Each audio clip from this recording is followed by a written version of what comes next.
It's beginning to look a lot like Christmas. Oh, let's review. We'll analyze the scene. Sounds holly jolly to me. Before it's over, let's begin. Bum. Bum. That's right, folks. Since the Christmas season is upon us, we thought the way to celebrate and get into the holiday spirit would be with some holiday reviews. 12 to be exact. Decoratively divided into 4 categories for your Yuletide pleasure. So without further ado, silver up those bells, light the multicolored lights, and go out and build a snowman. And join us as we get into some seasonal shenanigans.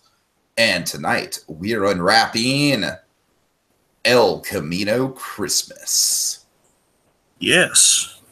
All right, so Dragon, very unconventional pick with this one, but I must say, I don't think this is a perfect movie by any stretch, but I really do admire this movie quite a bit. I think it's got a lot of tension to it. It's kind of like an unconventional take on a Christmas movie where, you know, it's a very unsavory Christmas movie in a good way. And like like Dragon, one of the Christmas specials, or I'm sorry, one of the movies we were going to review that we might have bumped off for this, if I'm not mistaken, was Bad Santa.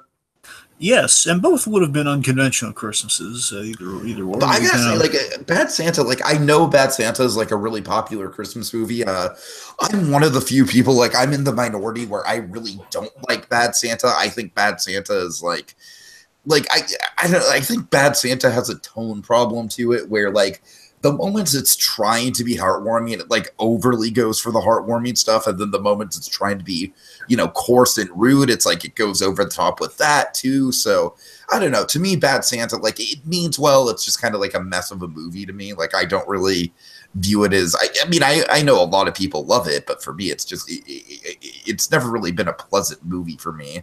But El Camino Christmas, Dragon, I don't know. Like, this. First of all, let's go down the who's who here, folks, because I realize that this is something that a lot of people watching this might not even be like, what's El Camino Christmas, you know? So let's go down the who's who, Dragon, just to the cast. Basically, like, the big three I want to get into here. So we got Vincent D'Onofrio, your boy. Yes. We got my boy, Kurkwood Smith. We have everybody's boy, Tim Allen. And Tim Allen in Dragon, I gotta say, Tim Allen's role in this movie is like the Quentin Tarantino Tim Allen movie I've always wanted to see him in. And again, it's also Tiki and I. We've had a Tiki more with the Tarantino and me, which is that I've been dying. I know Tim Allen can do drama very well, and he never gets like a dramatic role. I just think with Tarantino, you know, Tarantino's always you know, he's a very subversive when it comes to casting, and he's not afraid to take risks. And I think that that Tim Allen would fit like a glove into kind of the Tarantino canon, if you will. And this, for the time being, I think is about the closest we're going to get to seeing something like that. This is kind of my Christmas wish. Again, this movie came out this year. It's great. It's kind of the most current of all the Christmas. Oh yeah, by far.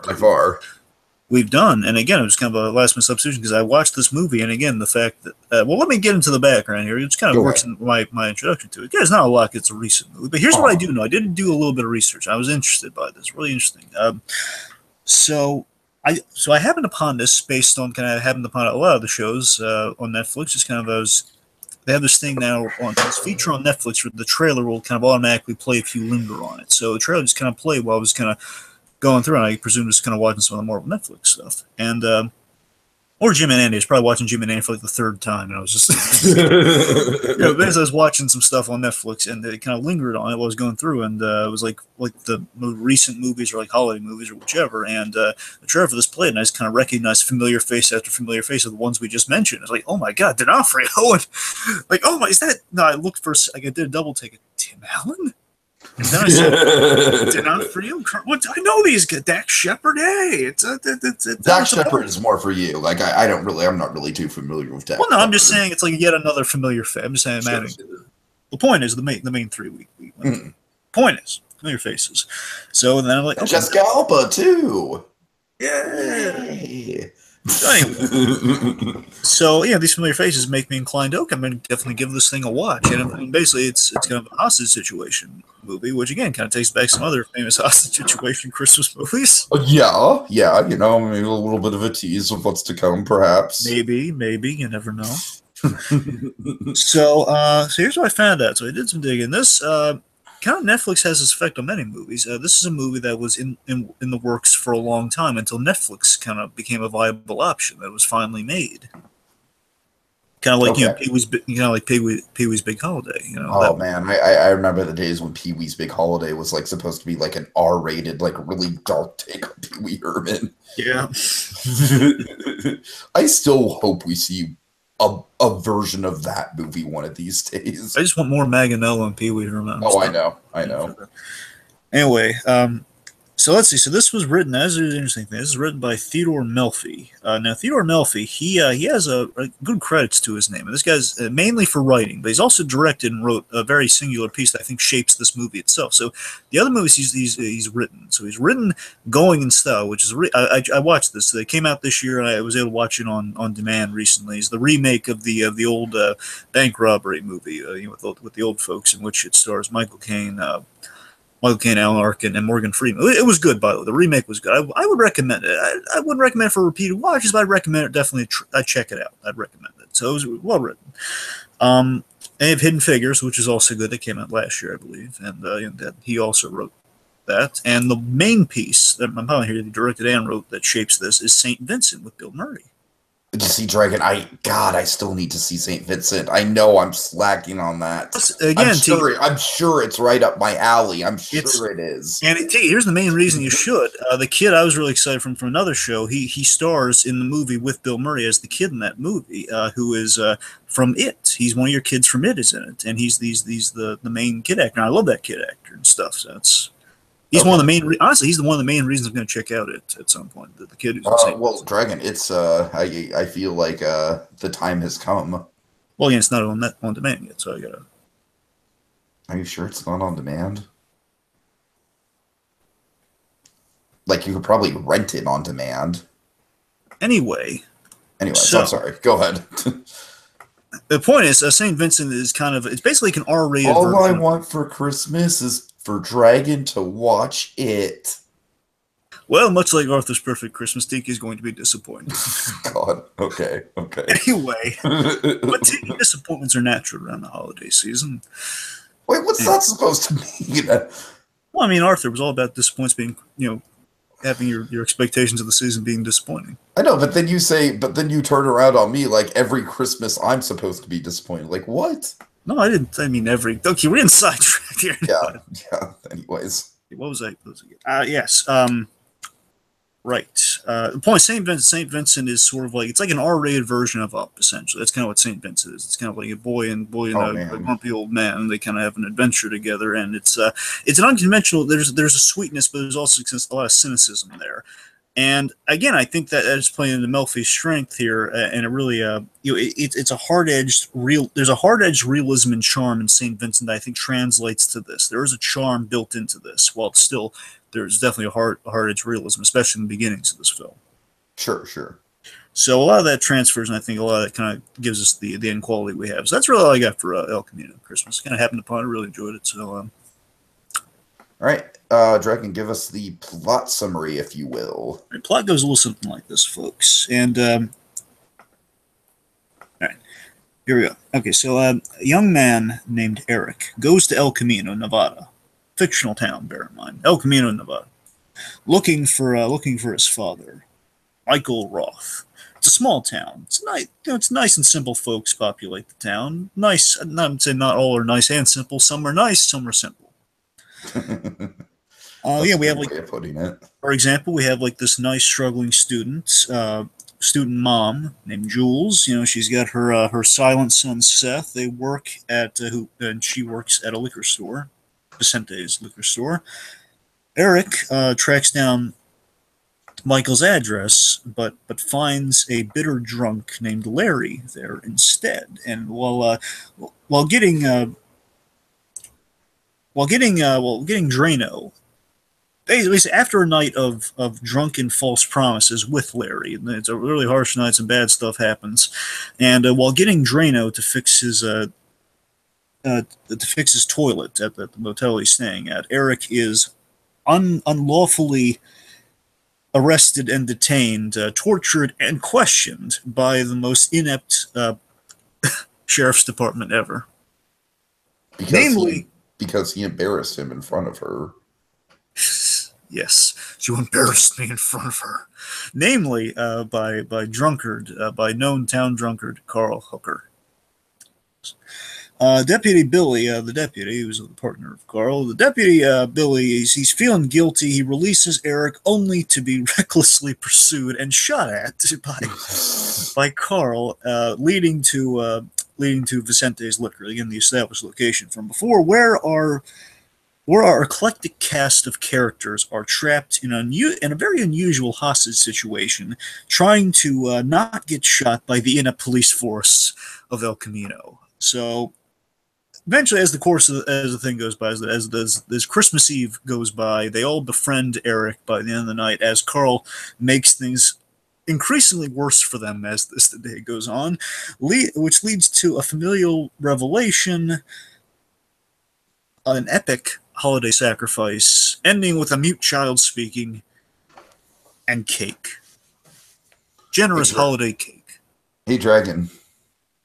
Yes? Can I take that aforementioned sacrifice as one of my favorite moments? Not on your life. I just wanted to see how you'd react to that anyways. Oh, no, he's not taking that sacrifice. All right, so let's break down the characters. There's a lot of them, but I feel like they'll kind of go by hopefully pretty quick. Yeah, sure, let's start with our guy who kind of gets things kicked off here. Let's start with Eric Norris. So I like that this is an interesting kind of take on where, correct me if I'm wrong, Dragon, this guy literally, like, he commits nothing in this movie. Like, he's just completely wronged. Tiki, it's as he says, he just went to get Drano and like a bottle of tequila. Right. That's Tiki. Here's what can I put him on. He has the misfortune of Tim Allen like leaving some pot in his car. Yes, I mean that. Honestly, it's two things, Tiki. That will cast all the suspicion on him. He drove a nice car, and his credit card was declined. And the only thing they had to, honestly, they can't even really hold him on this, because if you want to look at, like, you want to be all like the statutes nowadays, I think you can't actually get arrested for like the amount of marijuana found. Like it might be legalized in Nevada. It depends on state to state. I hear, from what I heard like some point out that in Nevada currently, like you'd be safe, but then again, they never say it's Nevada. The point is just it's very little. To tell you the truth, it's one of the less open about weed, but I don't want to go down that road though. That's a whole side tangent. The point is, it's vague, and that it doesn't really. That's inconsequential points. They hold him on that's like all they have. They'll really hold him on, which is obviously not enough to torture him over. Mm-hmm. Basically, they're putting like a whole drug, like smuggling drugs into El Camino on this guy who drives a nice car. So, I mean, really, it is you do feel for this guy as it goes along, because he's put into this impossible situation. It's like you really do just, it's almost kind of like a Joker, like one bad day sort of thing, potentially for this guy in the situation he's in. Absolutely. Eric Norris, he's a nice guy who was victimized for just a declined credit card, really, because that's what just like, hey, raise a number. Hey, guys, got a declined credit card. And he didn't want me to check it. Because he offered to do it himself. So I mean, I'm going to assume that's suspicious. So what I love about this character, I love that and this is the kind of writing I really go gaga for here. And I love that, and I love that Melfi really captured this in the writing. And St. Vincent has a lot of this in it too, and it kind of transfers. I'm going to stop referencing St. Vincent. I know you haven't seen it. I just wanted to kind of give a little context here. My point is, it's smart writing that Eric is the smart guy in the room. He's taking hostages, not foolishly, just like, hey, I'm panicked here. No, he's trying to save their lives because they're going to get shot by these stupid cops outside. Right. And he's a gentleman in a crazy pickle. That's kind of the best way to describe Eric. He's a nice guy. He gives cake to children. He's a nice guy. He gives children free cake. You know what? I even think he'd get the Highmore seal of approval. He'd get one of the very, very few rare, coveted I think you're a nice man. Yes, and also I think Franco would approve of the cake things. You know, it should have been pie, but you know, I'll give you a fork up. God. Okay. A tip, a tip of the hat, but he's like tipping the hat with a fork. So like Frank has a hat on, or he's like tipping with a fork. So let's talk about the aforementioned like Tim Allen like hypothetical Quentin Tarantino performance headcanon trip that we get with the Larry character. So let me say that right out the gate. I love Tim Allen in this movie. I mean, this might be one of the best performances Tim Allen's ever given. Yeah, it's a dramatic performance I've been waiting years for. Yeah, I agree. And we'll get there. I mean, we'll get to the moments I'm dying to talk about. Mm-hmm. It's, you know what I like about it though, Dragon, is it kind of lures you into like a false sense of security with Tim Allen. It's like, oh, he's playing a drunk, but he's still good old lovable Tim Allen. You know what I mean? Yeah, because you just think, okay, it's Tim Allen, but he's able to get kind of cut loose and kind of curse and just be like a That's really. That's what I'm saying. Yeah. And you're thinking like, okay, it's like kind of an unconventional Tim Allen performance. Like usually we see him as the family friendly. Hey, it's Buzz Lightyear, that sort of thing. But no, it's far. Nah. To be fair, though, when Buzz Lightyear gets drunk, it's more hilarious. I am Mrs. Nesbit. All right. Do you see that? Okay, anyways, enough of the Buzz Lightyear references. But in all seriousness, talking about Tim Allen here. So yeah, he has a sardonic wisdom about him, which is something Tim Allen brings to a lot of his performances. He always brings a wisdom and a sarcasm to it. So we have that kind of embodied here, and we're kind of used to that. And you're right, too. It plays into the false sense of security. But what I love under the surface, and what we find out, this is a guy. We find out why he's drunk. We find he's a character who's in a lot of pain for the actions of others, which of course links perfectly with the situation at hand. Yeah, definitely. Yeah, because again, he just seems like kind of a gun-toting a-hole, but with a heart of gold in the end. He just seems like he's the guy just kind of getting his kicks off, like, hey, I'm in a hot situation, but I'm surrounded by liquor, so I'm just going to have fun. And I like how we get the slow burn to the dramatic elements of his character, and it really is nuanced in that way. You know what I mean? It's not just like, I don't know, like Dragon, I'm sorry, I know you like this movie, but like, it's not like Jim Carrey in The Majestic where he's just like trying to be serious like 90% of the time. And I do like that movie. I know you like that movie, but I'm just saying that's an example of a comedic actor doing a dramatic role that didn't necessarily work as well as this. Right. Anyways. But yeah, just again, you're right with the slow burn though. It is great how we just kind of we unfold things and we get to know more, and basically kind of makes the big moments towards the end with him. He has a lot of great moments towards the end of the movie, and we kind of we build up to it, and it's a surprise that the importance that Larry actually possesses in this film. And much like, I'm sorry, Dre, this is going to be like the last Tarantino reference, but it reminds me of Tarantino just in the framework of how he's introduced into the movie, where he's just like kind of like this, this wayward guy who just kind of by chance gets introduced into the plot. You know what I mean? That's very Tarantino-esque, if you ask me. Right, there was this, again, just because I rarely have an opportunity to talk about this with the Tarantino-Tim Allen comparison, but now we kind of have an opportunity to do that. Yeah, there was this one movie Tim Allen did. It was the closest thing before this that was kind of him in a Tarantino movie in profession, in that he played a hitman once, and he played a hitman with like kind of an all-American hitman in a way. He would kind of rant on people being un-American. Wait, was that in the movie that was delayed because of 9/11?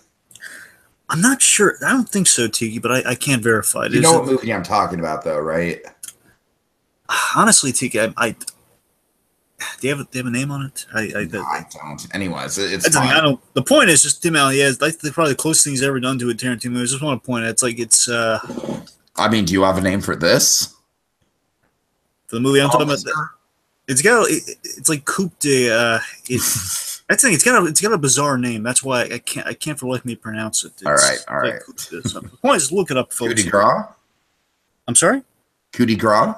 I don't think it's coup de grace, but maybe I'll look it up while we're kind of getting into Jules and stuff. Or coup d'etat? It might be coup de something. I don't know. I gotta look it up. It's saying like you're saying coupe, and it's like that's it's like French. It's like coup d'etat. Anyways, whatever. It's fine. What else you want to say on Tim Allen that might vamp us? I mean, I feel like we better kind of dance around for the most part, and Oh, right, I got it. I'm sorry. I just have it right now. Okay, so it's who is I was completely wrong with the coot there. I was thinking of it was Cletus. That's what I was thinking of for some reason. But it's who is Cletus Tout? See the Cletus Tout. That's the. Oh, that was not the 9/11 movie I was. It was in 2001 though. So you actually. Oh, weird. It was in 2001, and it was September 12th. Though actually, you might be right. Well, whoa, that's bizarre and oddly coincidental. It came out September 12th, 2001, but not in the U.S. What? It came out. It was at Toronto in 2001. Okay, I don't even. We're getting into like a weird, like Tim Allen 6 Degrees of 9/11 thing here. Okay, look. I'll give the shout out and then we'll move on. Okay, so again, just the folks, if you want to look closely at another Tarantino-esque kind of Tim Allen character, and also Christian Slater's in it as well as Richard Dreyfuss. So again, so you got like a good sampling of actors in this movie. Yeah. It's, who is Cletus Tout? So again, who is Cletus Tout from 2001? Check it out. Okay, so that's out of the way. All right. Yes. Okay. So we have more to say on Larry later on. So let's go on to Jules and Seth. So yeah, Jules and Seth. By the way, she's a producer on this movie. Jules. God. Okay. Okay. So Jules, she's a kind working mom. I'm just trying to dance around this a little bit here. I know you are, and I don't really know how to approach it either. Main thing, look, I'll say without. Let's just say, folks, with Seth, the specific condition of Seth's character is literally exactly what my little brother has, and let's just say, for me personally, there's moments of like that's not how nonverbal autism works. Mirroring how Harrison Ford would say, that's not how the Force. Yeah, I know. Yeah, but I'm being serious. I'm being serious, though. So I don't think I'm not like I don't take that away from the movie at all. I want to make that clear. I don't have that because I know that's like a really specific thing. Yeah, I'm just saying, like for me, it's kind of like it's one of those things where it makes me a little uncomfortable to talk about, just because it's like they did their best, and in certain elements of it is very accurate in some parts, but in other parts it's just very inaccurate. And if I were to kind of list out the accuracies versus the inaccuracies, we'd be here all day. So look, all I'm gonna say in response to it just simply is that what they're going for in the story, and basically I just think they just gave it a title. They just wanted to kind of give it like a title that sounded accurate without really good. The point is just it's what they want in their story. They want Annabelle's Wish situation. That's what they kind of want. They want, like, we have a mute character. Again, I'm not saying that's what they need, but they kind of give it the wrong name. I'm just saying it's a little. I don't use this word lightly, Dragon, but it's a little bit of a trigger for me when like autism is used as like a plot point. Anyways, well, again, I don't know. To make the movie, I don't know what the intention was. All I'm saying is that's kind of what it read to me as the effect is we need an Annabelle's Wish sort of miracle to be pulled off here, and that's just kind of the kids mute. That's all. Just the kids mute. Okay, you know what? Let's get into that because when he does say thank you, that is something that actually does happen. I've seen that happen with my little brother before. My little brother will, very sparingly from time to time say like a word or two. Having said that, and I know, Dragon, you've said there's been miracle exceptions, but having said that, like basically it comes down to I don't buy the fact that this kid's just like magically learning to talk all of a sudden. Like I buy that he would learn how to say thank you in that moment, in that specific circumstance. I buy that. I totally buy that. I feel like that's way in tune with what autism is actually like. But no, I don't buy that because of that. He's just like, oh, okay, I'm like well on my way to forming complete sentences now. And again, there are a few rare exceptions. I know. And again, I'm talking about the full sentences and everything. I'm talking about the whole shebang there. But again, miracle exceptions, folks. Miracle. Very few and far between.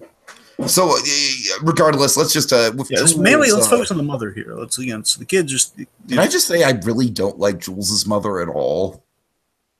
Oh, you don't like Jules's mom, the woman who's just like super unlikable to me. I don't read her as unlikable. I just kind of read her as she's just kind of there. I mean, I guess it's just I don't know. Maybe it's just kind of like. Because my own mother is like, goes through a whole series of questionable boyfriends, but it's just like the dental hygienist guy. It's not that the dental hygienist guy is, to be honest with you, like the dental hygienist guy. He's no Bob the Brain, essentially. Oh, God, no. Oh, God, no. Just no. Just not even close. Anyways. A lot of Sean Astin love here, folks. But anyway, what I do like about Jules, I like that she's struggling to better herself in a small town with limited opportunity. I do like that with Jules's character. Mm-hmm. You know, I do believe that I do see a believable attraction with her and Eric as the movie unfolds. So I do buy their attraction. I do buy kind of the again you and with 24 hours, like some big stuff happens to them. They are kind of in a kind of traumatic situation, but I kind of buy. She doesn't just fall into like I have to fall in love with the guy. I have to kind of take a liking to the guy because they had a few experiences before this went down where you see okay, there's he was nice to her kid, and beyond that, there's just like they keep running into each other, and then by the end that trauma kind of binds them together, kind of from that moment. Just beyond those previous experiences. So again, I think there's definitely a connection there between Jules and Eric. Yeah, that's nice. That's nice. Of course, you have the broken family thing coming together as well for Eric, and he was kind of separated from his family, and now he's kind of built a little family within these two. Mm-hmm. Right. Okay, so Billy Calhoun. Yeah, played by Dax Shepard. Yes. Yeah. Billy Calhoun, it's interesting, Dragon. He very much reminds me of Sam Rockwell's character from 3 Billboards Outside Ebbing, Missouri. He goes on a very, very similar arc of, with Billy, it's a little bit more lightheaded with, lighthearted, I should say. With Sam Rockwell, it's more cynical, but it's the same arc of, basically, kind of, distrusting the police by the end of it. Yeah, I want to say I've liked Dax Shepard and other things as well. So, I thought Dexter, he was fine in this movie. Honestly, I think his dynamic with Kurkwood Smith is, my favorite part of this movie. I agree there.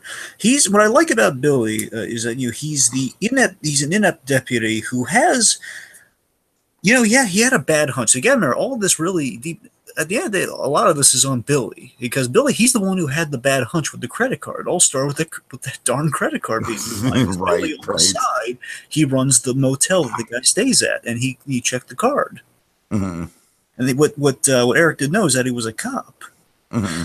So again, so all of that is on Billy for kind of having, and basically he pointed his mad dog of a partner on the guy with not intentionally. And I like that Billy does have a conscience, though he tries to make amends, but I think the telling thing of his character is that he can't stand up to do the right thing. Like he doesn't admit to trying to undo. Well, I mean, I think the perfect example of that is when he's he frees Eric from from the holding cell, but he does so in the most cowardly way.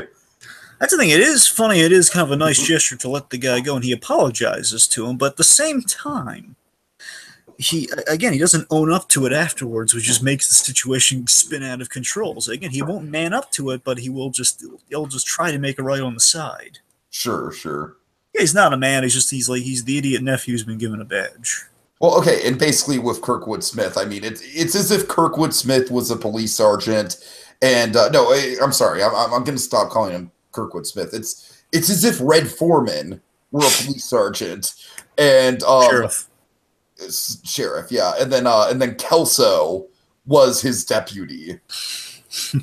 It's that exact dynamic, because Red kind of had a vague soft spot for Kelso, even though he was the most hard on Kelso. So, anyways, all right, you know what, Kelso, you're a good kid. Anyways, I'm sorry. All right, more on Kurkwood Smith later. Yes. Let's talk about the D'Onofrio of it all. Oh God, Carl Hooker. Might I just say, what a perfect name for this character. Yep. Yeah. Just oh boy, but Carl. So Carl, honestly, to me, I have a few Batman comparisons for this here, but let's just say for Carl specifically, I have he's very much like if Bullock never went on the straight and narrow after Jim Gordon. He's corrupt Bullock. He's kind of the Bullock we start with in Gotham, but let's just say he just kept leading more. It's basically Bullock's always starts at kind of like a dirty, like a soiled cop. He's never sometimes he's fully dirty, then he works his way back. Sometimes he's a soiled guy who bends the rules a lot. So, and I think that's where Carl is. Carl, he's a corrupt Bullock who thinks he's the hero. He thinks he breaks rules to help people at times, but because of that, he thinks he's the town hero when he walks by and he can just you go on a hunch and just kind of break the law when he feels like playing hero, and of course, it just leads to a lot of bad decisions and a lot of stupidity. Mm-hmm.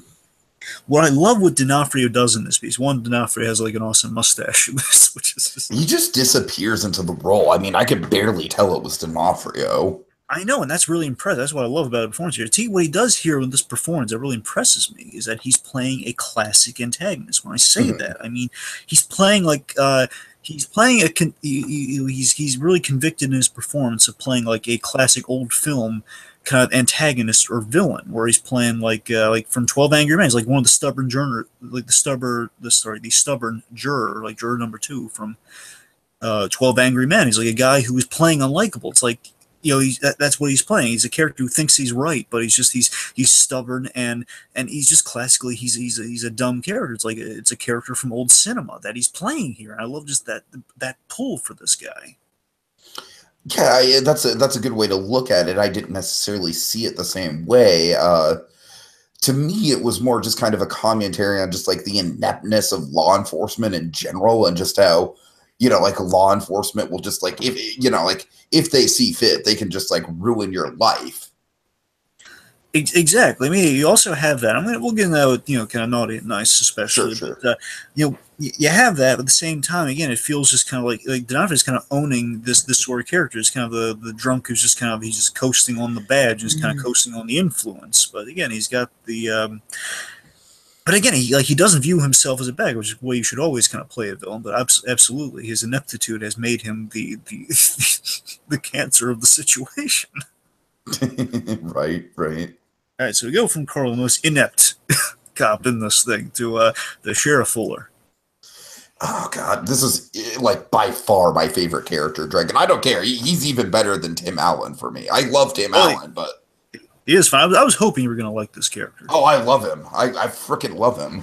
Like I said, mostly because it's just he's mostly playing Red Foreman, but a more serious, straight-laced version of Red Foreman. A fun thing that did occur to me, too, this is Kurkwood Smith also has voiced Jim Gordon in a show. Oh, and, of course, just him as a sheriff, it's got him giving words like the whole stand-down thing that remind me of Jim Gordon very much so. I think he is definitely the Jim Gordon of the situation. He's the one, you know, he's like the one professional in the room who's like, you know, like, come on, you idiots. Yeah. So Fuller, he's dealing with an embarrassing situation that happened under his management. So he left these idiots to their own devices, and they've just botched this thing up. And again, unlike Jim Gordon, he's not trying to fix it. He's going with the pride in the situation. You know, hey, we're the Nevada sheriffs. Again, they're not officially. I'll get into that later. The point is they have like an out, so they're not official law enforcement. That's why it's in a fictional town. El Camino doesn't actually exist in Nevada.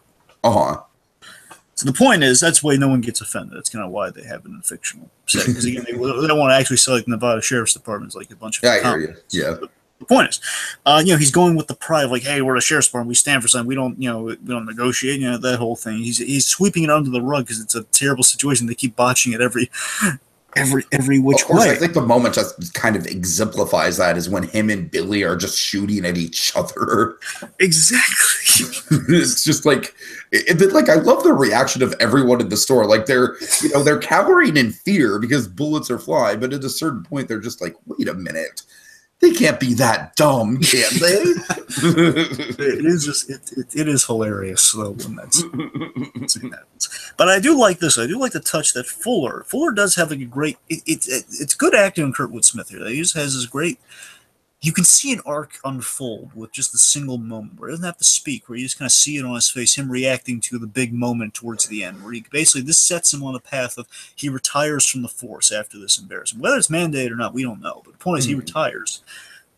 I would like to think, my own headcanon, I like to think he retires out of regret, out of seeing the error of what transpired that night. He retires trying to quit smoking and everything, and he got out of it because you know what? Yeah, we were foolish in that situation. I screwed up, and I can't go back to that after that embarrassment. I'm out. Yeah, I could see that.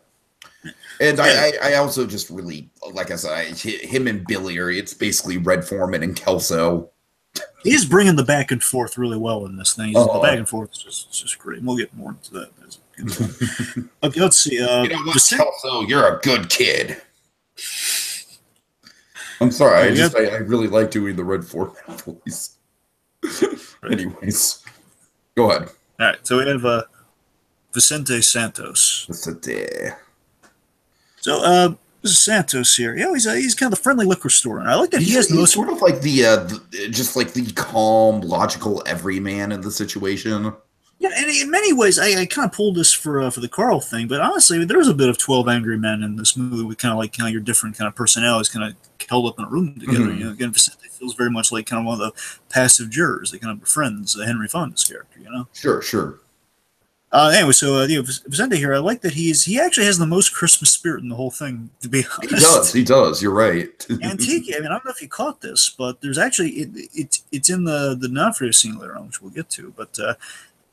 We give you some great backstory. It's subtle, but it's there with Vicente, which kind of explains why he's so kind of jolly around the holidays, and it's moving. It's that he's, he just seems like the friendly liquor store owner who was trying to spread Christmas cheer because he lost his wife early in the year. You know, his wife was sick, and she died. Like in the beginning, he's like kissing the picture of his wife, like kind of talking to it.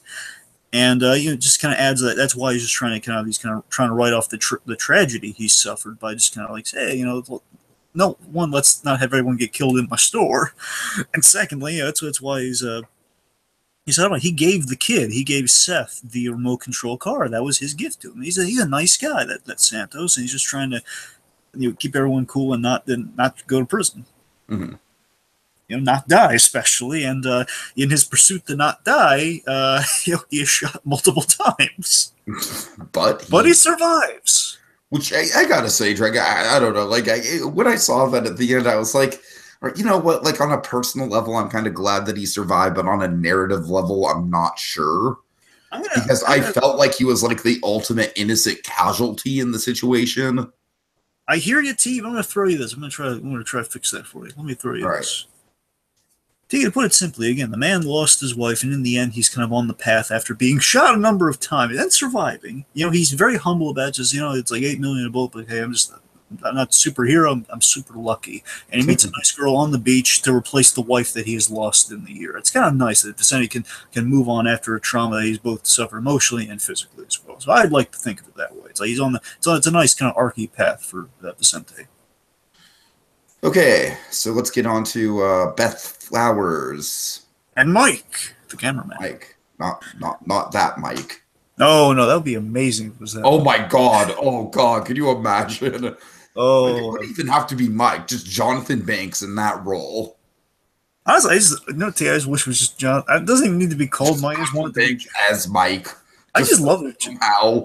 I just love it. Jonathan is just kind of wandering down the street. And he's going to wander down the street. Says, "Oh, what's going on here? Oh, we're shooting a movie. You want to be in it? Sure. I got nothing better to do. Right?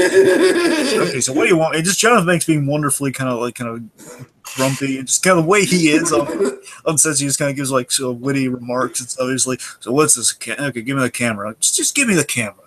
Okay, sweet. That's nice. Just don't judge. He's not even reading a script. Jonathan Banks is doing what he does, just kind of filming. It's just going into labors. Okay, I'm not looking at you. I'm just talking to you. Jonathan Banks probably like delivering that baby, even though it's like not an actual baby delivers because it's that awesome. Man. It's just, okay, let's get someone get some hot water, get some towels. Miss Banks, she's not actually delivering. Don't worry, it's acting, kid. I got it. Just get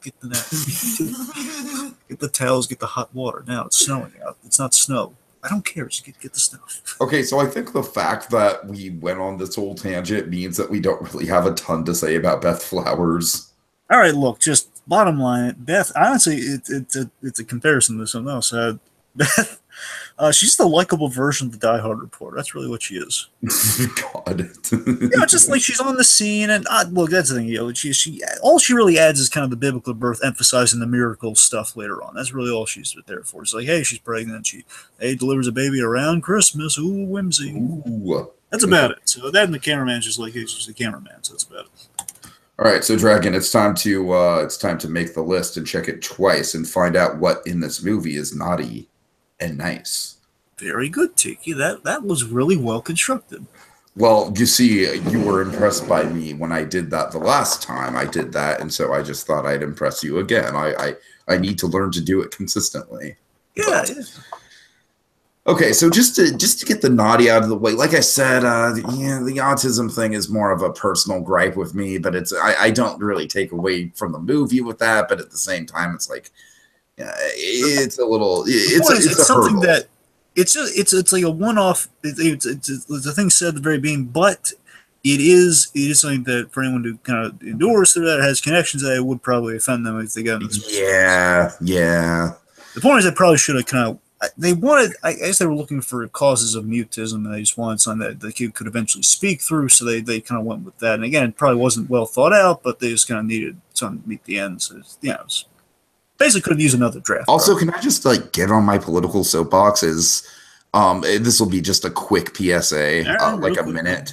All right, as someone who's grown up with a little brother with who's nonverbal autistic, like I would not want him to speak at this point. Like I love the crap out of my brother just the way he is, and honestly, if like by some miracle he suddenly started talking, like honestly, it wouldn't feel right because I don't know. That's kind of the thing that really offended me the most is like the fact that I just think that nonverbal autistic kids are fucking awesome. All right. They really are. They really are. And I don't want to discredit them in any way, shape, or form. They're amazing kids.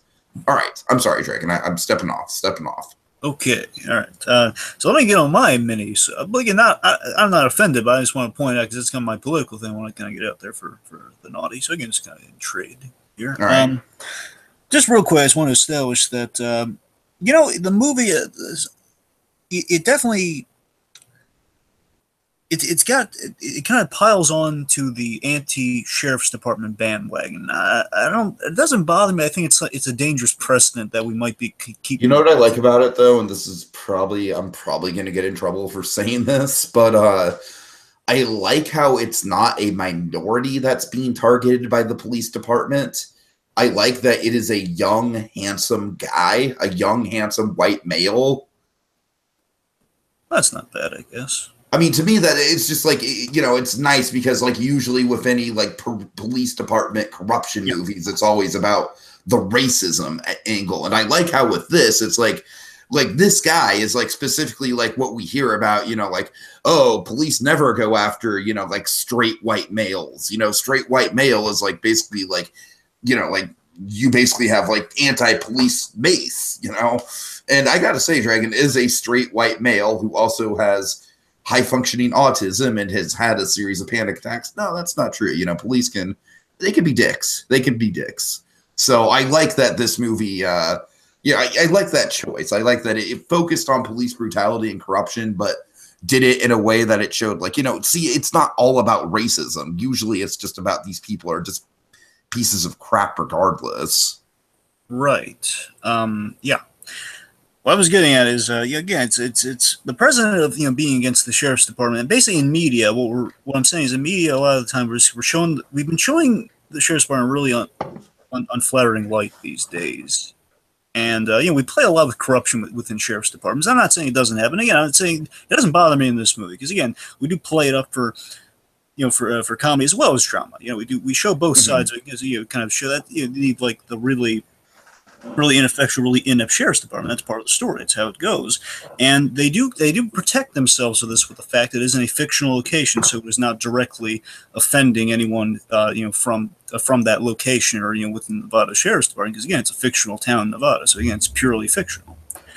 I'm just saying with stuff like, again, this kind of came into mind because this is the main theme kind of alluding to with kind of being anti-sheriff's department. Like some of the stuff of making a murder. That's what's been kind of getting a lot of people very anti-sheriff's department these days. And this is just kind of, I'm saying implication wise, I fear might be just piling on to like, hey, sheriffs, they're all corrupt now. Like, they're all just they're going to plant evidence. They're going to, do all sorts of bad stuff and get away with it. So I just want to, it's something to consider. That's all. Okay. I'm off my soapbox now. Okay, on to the rest of the stuff. So, Dragon, I don't think you're going to agree with me on this point, but frankly, I found the actual filmmaking and editing in this movie a bit pedestrian. I don't think it was pedestrian, though. No. I mean, it's not bad per se, but it's literally like there's no wow moments of cinematography, or it's literally just like shot, reverse shot, shot, reverse shot. Well, look, I'll say this. I think it complements the I think it complements certain scenes well. Like again, like some of the big moments we have. I think it's just to me like they didn't really put a lot of effort in it. Like it's a Quentin Tarantino movie without the actual style of a Quentin Tarantino movie. That I don't know. Again, you think they might be putting too much on it with the Tarantino comparison on that. I don't know if that's really. I don't know. Just to me, it's like it didn't really like visually. It just nothing was happening for me. Like it's a good story with really good actors, but just from a pure cinematic like filmmaking perspective, I'm not saying it's bad. I'm just saying like it's all just passable at best. Well, all right. Let's see. So the reporter stuff, I think, is completely inconsequential. We don't need the report stuff at all. You can cut that all out, really. Exactly. You don't. Again, it's only there for like the birth, and that's really you don't really need that. You really don't need that. You really don't. Let's see. Oh yeah, here's just a very minor one. It would have taken time for that beer to cool once the air conditioning fixed on that. Once the cold fixed on that again, like. It says, hey, it's a Christmas miracle. Hey, let's get some. No, you got to give it time. You got to give it some time for it to get cold. I hear you. Very minor, but it just kind of bugs me because it's a nice, like, scene where they're all singing and everything. It's like, it kind of bugs me. Billy is very lucky not to be fired. I just want to point that again. He's on the fast track. Again, that kind of plays in the whole corruption thing. So it's like, well, I mean, it is corrupt. So there's nothing really. We saw what they got away with. So it's not really surprising. But I mean, saying Billy should, by all intents and purposes, be fired for letting a perp go, and just kind of causing this situation. Yet he is now he's in the running for being the new sheriff. Yeah, that didn't really make a whole ton of sense. Yeah, and again, it's kind of like they're saying, "Hey, it's the end of the movie. Who cares?" It's like, we don't care. Not exactly, but it's not like an enthusiastic like throw your hands up like we don't care. Yeah, it's not exactly the kind of the old Pixar. We don't care. It's a movie, It's like we're at the last couple minutes we burned their trust. It's a movie. All right. Again, just broadly, again, this doesn't affect me at all. I'm saying that. For the consensus, I'd figure totally it's not everyone's bag. I don't think everyone would get a kick out of this movie. I agree with that, but to me, like just on a personal level, it's kind of funny. Like I feel like Bad Santa is a movie that more like it's a more mainstream movie. It's a movie that more people kind of generally flock to. But for me, that's the Christmas movie, like the cynical Christmas movie with like a real tone problem. Like. Here's the thing, Greg. This movie doesn't really ever try to be genuinely heartwarming in the same way that Bad Santa does. And it has that naturally, though. Yeah, right. That's where Bad Santa kind of like really, well, it's heartwarming in terms of like the drama. There's a pathos to it, which we'll get to with your favorite moments, of course. But if you're comparing it to Bad Santa, which I think is appropriate considering, this did get bumped for Bad Santa got bumped for this, but. Like I said, Bad Santa, it's like, it's this weird, it's never really sat right to me where it's like this weird, like heartwarming bonding with the kids story on top of like this super cynical, disgusting piece of shit person. So anyways, I'm just saying like tonally for me, Bad Santa is like a way off, like bipolar toned movie. Whereas this like, yeah, it's got a cynical edge to it, but I think totally it's much more consistent. All right. Okay, let's talk about some nice stuff, man. I'm tired of all this negative. Let's talk about all the nice stuff. I think we all agree, just performance-wise, pretty much down the board, everyone pretty much nails it out of the park. Yeah, again, Tim Allen. It's finally a Tim Allen dramatic. I'm really psyched about that. What I really love in the writing is it's an unconventional and smart hostage situation. It subverts the conventions of a hostage situation. Like again, no one's afraid of the gunman. They all like the gunman. Oh, which is great. I love shaking it up like that.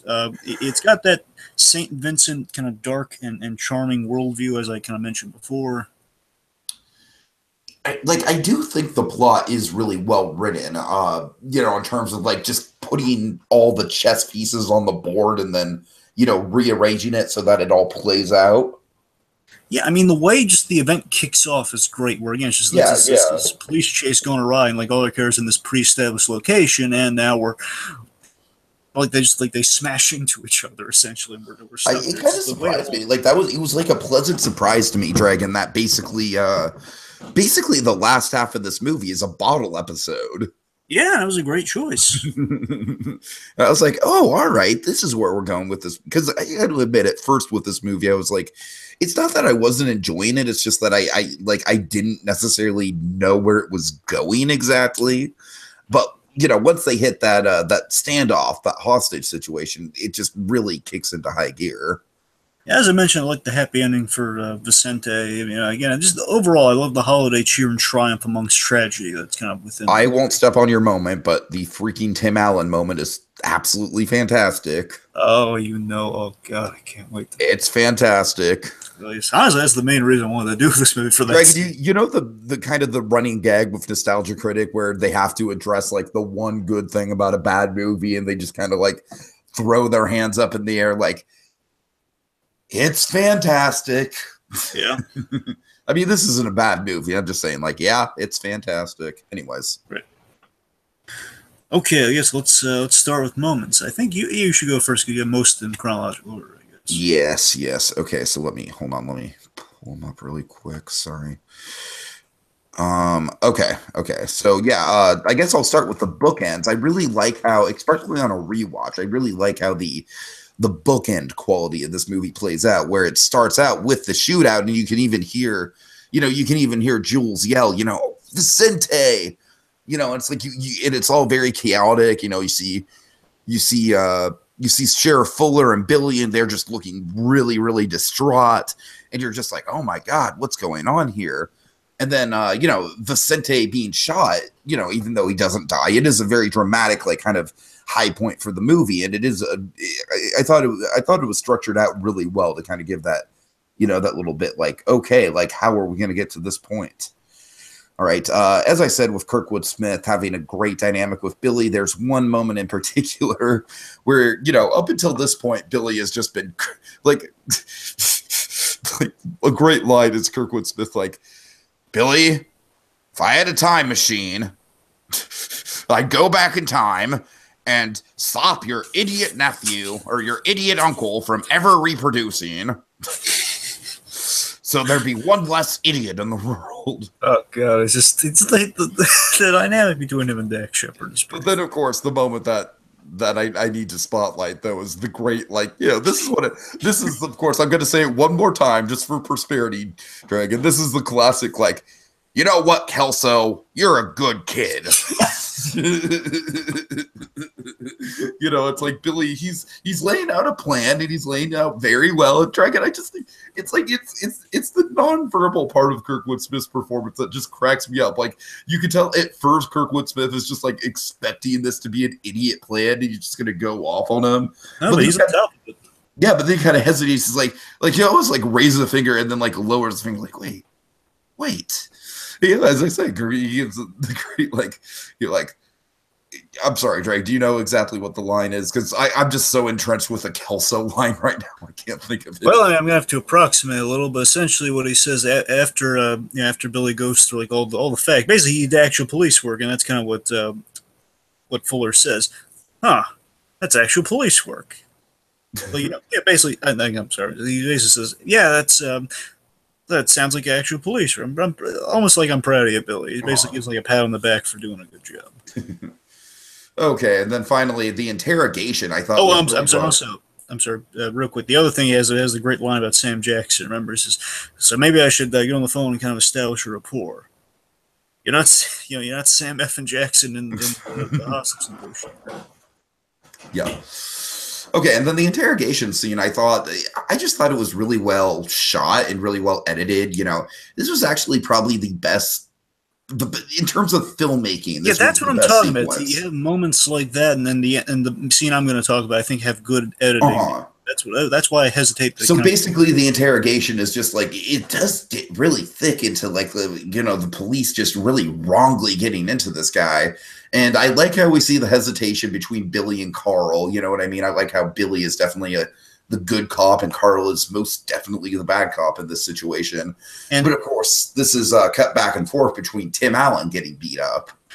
Yes, and again, another great kind of dramatic scene with Tim Allen there, where this guy's been beaten up. Basically, he tried to kind of spill booze so he can get kind of replacement booze at the bar. It's kind of why he kind of Uh-huh. bumping into these guys and these kids. They're beating the snot out of him, and as they're kicking him. And of course, we find out why these scenes are tied together towards the end. It makes the scene even better, honestly. Of course, yeah, they're both being brutally.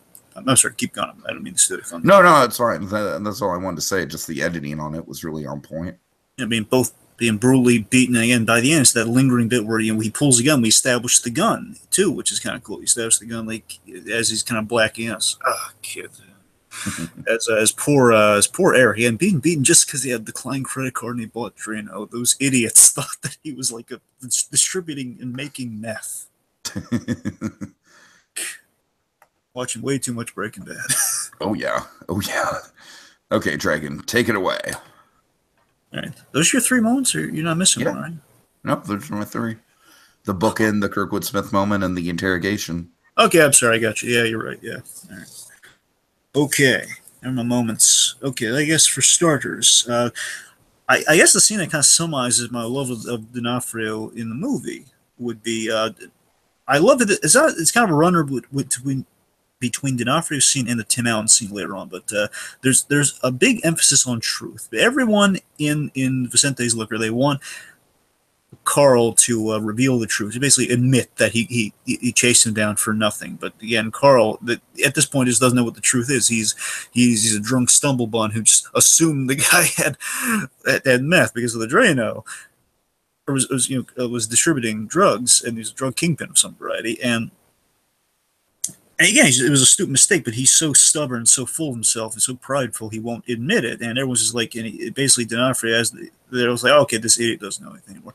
D'Onofrio has a really good scene here where he basically, again, bear in mind, he's been shot, and that's kind of a cool device. I love he's kind of a stationary character with his hands cuffed, and he's been shot in the leg. It's just kind of funny, and like they're kicking him around to make him sing and stuff. And he's a fun device just having D'Onofrio in the room like that. This stumblebum, and he has a really poignant scene where we show the issue isn't as cut and dry as it may seem. Okay, this idiot's just going to make things worse for him. While that is true, we get an insight to why he is the way he is, why he made these stupid mistakes, why he had the ego enough to kind of go after this guy, is that he reveals that in a small town, and it adds a little layer to the corruption in the town, that, okay, the corruption does stem from a certain place of cops doing things that the law will bound them to not be able to do, where the guy was somewhat of a hero, in that he goes around to all of our characters in the scene, and he says, I'll tell him my truth. Because basically he wants to be let go so I'll tell the truth. I'll tell the truth. I'll tell the whole truth. But everyone's got their own personal truth. Carl, what the heck does that mean? He basically says, he goes through him like he tells Vicente, remember when I stopped that robbery while you were at home tending to your sick wife? I saved your business. Basically saying how he's a hero to all these people. He's going to Jules. Hey, remember that when you were slapped around by that boyfriend of yours who ran him out of town? And you effing drunk in your Vietnam sob stories. And as he's saying that, of course, that's the first inclination visually. And again, I think there's some smart cuts here and there too. We have a smart cut to Eric, where he's putting 2 and 2 together there, where he's just kind of he's piecing together Vietnam. Again, it's coming together slow. It's okay, this guy might be him, a military background, might be my father.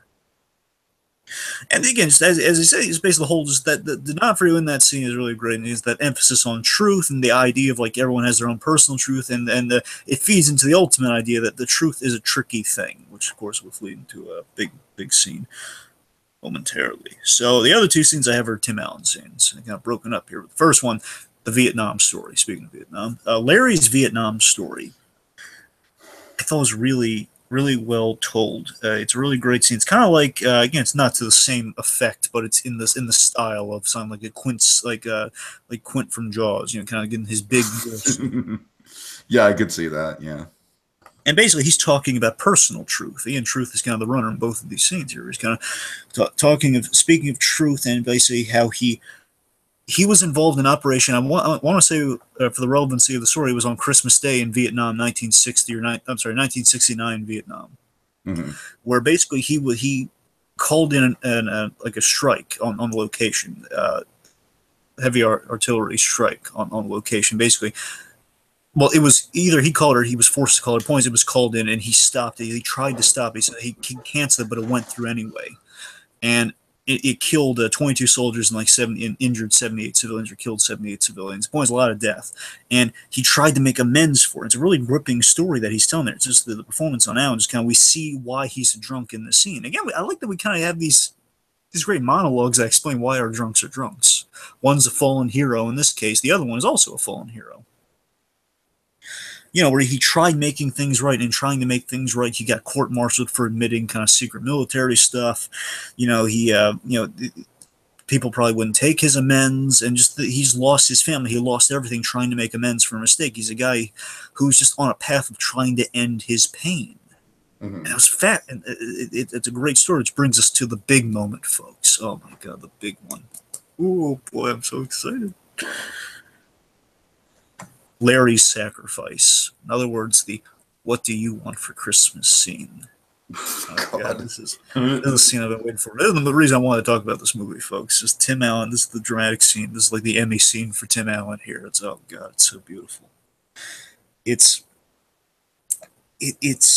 basically, it's kind of Tim Allen's unconventional Santa moment, which of course is made funny by the fact that he has played Santa Claus. In this moment, it's like we revealed the guy who actually I definitely think there was a meta quality to that going on with the scene. Yeah, we had a few references in the movie where he kind of gave Santa-like lines, like, "Hey, ho ho ho, who's gonna know?" He's giving a few. Well, they're playing with that. It has to be intentional on some level. And this moment here kind of takes that initial cynical and writing it off bit, where now it's brought into full dramatic context. We reveal one, of course, we officially reveal he was the father of Eric. If it wasn't based, yeah, which I think is great. I mean, I kind of assumed it, but I mean, I assumed it too. Yeah. The way the reveal played, it was really nice. Though the way it was kind of. It's just the thing is, like, why else would Tim Allen be in this movie if not for that? Sure. But seriously, it's the way he plays that unconventional Santa mode of asking just we see throughout the movie he's befriended Eric. He's befriended Eric. He just gave him a hard time because, again, he's like the father who's let the boy down. He's just trying to take advantage of him at first. And then, again, it makes all this other stuff fall into a better context. But, again, he befriended him during the hostage. He's like, he's making fun of Sheriff Fuller on the phone. It's like, yeah, and I got demands. He's having a blast. He's just living, he's living life. He's getting everyone to the seasonal thing. It turns out even more than Vicente, he actually had the seasonal spirit despite his drunkenness. Mm-hmm. And again, it's just basically what Tim Allen's playing in the scene as a guy who's basically looking for an end. He's been in so much pain with all the regret. He missed out on his family. He missed out on everything else, and all because of the mistakes of authority. He absorbed the sin of the authority figures. Who, again, he took the blame. It all fell to him, and that's exactly what he's seeing befall his son in this moment. So what he does, he absorbs his son's sin in a way. He lost his son the ability to have a relationship with his son, and it's this beautiful ending and sacrifice where this line that Tim Allen says really gets me, Tiki, where he says, "You're a good man, Eric Norris," or "Eric Norris, you're a good man." And then basically what he's doing, he kind of falls in place. Oh, he's dusting the prints off the gun. Basically, he's making things right in his last moment. Just the sacrificial thing is coming. It's a beautiful. It's a beautiful sacrifice, and he goes out there, and again, Eric knows, like, was like, no, put the gun down, Larry, put the gun down. He tosses in the dog tag, Michael Larry Roth. It all comes into focus, and he has this beautiful line where he walks out there as the snow is falling, just enjoying the winter snow in Nevada.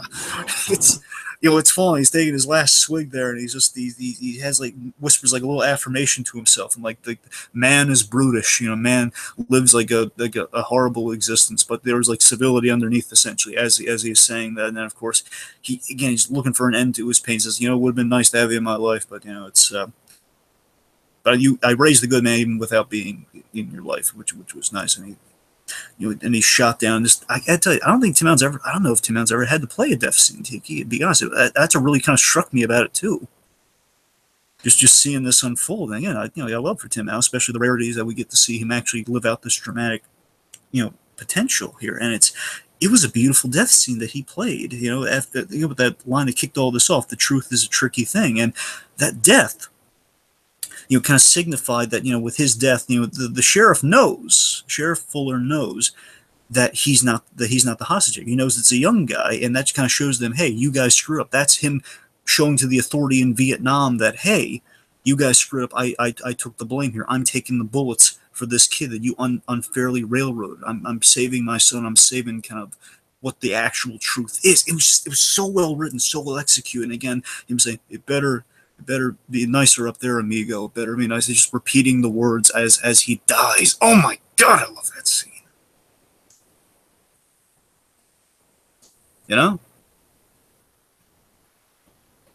Hello? No. All right. So yeah, that was a really great scene, folks. So let's kind of start off on how it holds up here. It's unconventional. It's unconventional. It's not for everyone, but it's poignant. It's a poignant movie. Again, it's poignant in that kind of that sweetness, that holiday cheer, just kind of that it's in the lifeblood, kind of pumping throughout the movie. Even though, again, it seems like, okay, it's a movie about drunks and corruption and people living crappy lives. But again, it's about the civility that kind of comes about in this really dark, ridiculous circumstance. It makes you say, oh my God, this is ridiculous. This is transpiring. And they're all putting it on this innocent guy here. But again, it builds to that heartfelt ending, which I can't get enough of, but as well as just kind of like the relationship that Eric kind of forges with Jules, for the search of family, the search of closure, the search of a happy ending, which all these guys get in really unconventional ways. You can look at it as Carl gets kind of put out of his misery too. They through his own ends, through his own devices. Again, it's not all happy endings. I should redact that, but you know what I'm getting at. So, the Christmas setting, as how holds up as a holiday movie, again, it's in the bad Santa category. It's unconventional. But the Christmas setting is what puts things into place, and I think it makes the ending more powerful. The snow falling down, even though the pregnancy is not needed, the birth happening as a life ends, a life enters the world. You got a lot of good stuff going there. There's a lot of niceties. It works wonders, I feel. See, I was really glad to kind of come across this on Netflix, and we had a really good time with it. I had a good discussion about it. Yeah. I thought. And again, folks, I'd check it out. At the very least, check out the Tim Allen scenes if you can run across it. But again, folks, so Tiki is returning. Yes. What's up? Where are we? We are. Are we at How's It Holds Up? Yes, I already went through how I felt about it. How do you feel? How do you think it holds up? Okay, well, here's the thing, Dragon. I think as a movie, it's a very interesting specimen, right? Because it's got it does a lot of things right. It's got a lot of good performances in it. Of course, it has sort of that wish fulfillment of seeing Tim Allen in a really dramatic role. I gotta admit, I'll have to. This is sort of a wait and see thing with how it holds up for me, at least. And I gotta say, for the Christmas stuff too, there's particular Christmas moments that work really well, but it's not that Christmassy of a movie overall. Yeah, but again, the settings kind of puts things into play. I think the Christmas kind of helps accentuate kind of the heart of the movie. So that's kind of it does. You're right about that, but you are right that the setting kind of it is one of those things where it's it's Christmas in a place where you're not going to get snow or anything like that. So yeah, all right, but I don't know.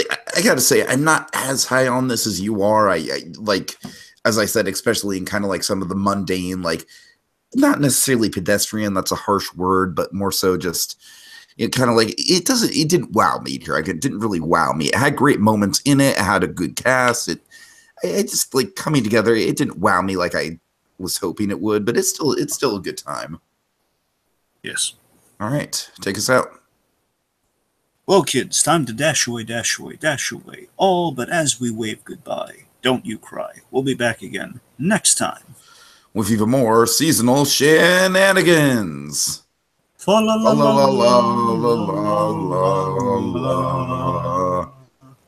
Merry Christmas, Kelso.